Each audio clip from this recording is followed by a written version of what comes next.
అలిపిరి నడక మార్గంలో మరోసారి చిరుత సంచారం కలకలం రేపింది.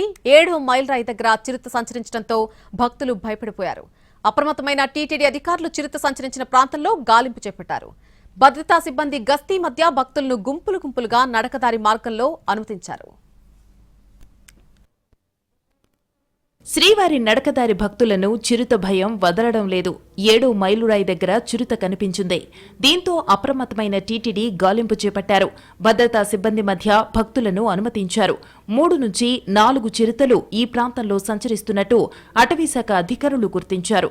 భక్తులను నడక మార్గంలో గుంపులుగా అనుమతించేలా చర్యలు తీసుకున్నారు.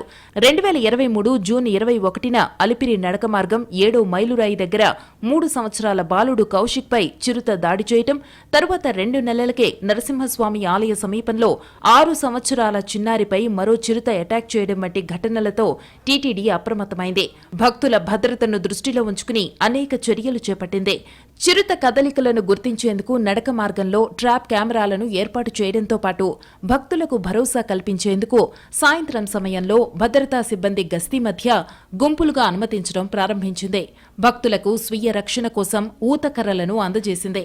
ఇలా ఓవైపు భద్రతకు సంబంధించిన చర్యలు తీసుకుంటూనే మరోవైపు చిరుత కదలికలను ఎప్పటికప్పుడు గుర్తిస్తూ వాటిని ట్రాప్ చేయడం ప్రారంభించింది. ఇలా 2023 జూన్ నుంచి డిసెంబర్ వరకు 6 చిరుతలను బంధించారు అధికారులు. నడక మార్గంలో చిరుతలు రాకుండా ఉండేందుకు వాటి కదలికలపై నిరంతరాయంగా దృష్టి సారించేందుకు రేడియో కాలర్ విధానాన్ని అమలు చేయాలని టీటీడీకి సూచించారు అటవీశాఖ సైంటిస్టులు. జీపీఎస్ తరహాలో ఉండే రేడియో కాలర్ల విధానంతో చిరుతల సంచారాన్ని సులభంగా గుర్తించవచ్చని, అవి నడక మార్గం వైపు తరచూ వస్తూ ఉంటే వాటికి మత్తిచ్చి తిరిగి వాటిని దట్టమైన అటవీ ప్రాంతంలో వదిలేయవచ్చని టీటీడీకి సూచించింది నిపుణుల కమిటీ. నడక మార్గంలో చిరుతలతో పాటు ఎలుగుబంట్ల సంచారం కూడా ఉండడంతో వాటికి కూడా రేడియో కాలర్ విధానం ద్వారా ఆయా జంతువుల కదలికలను గుర్తించేందుకు ఏర్పాటు చేసే యోచనలో ఉన్నారు అటవీశాఖ అధికారులు.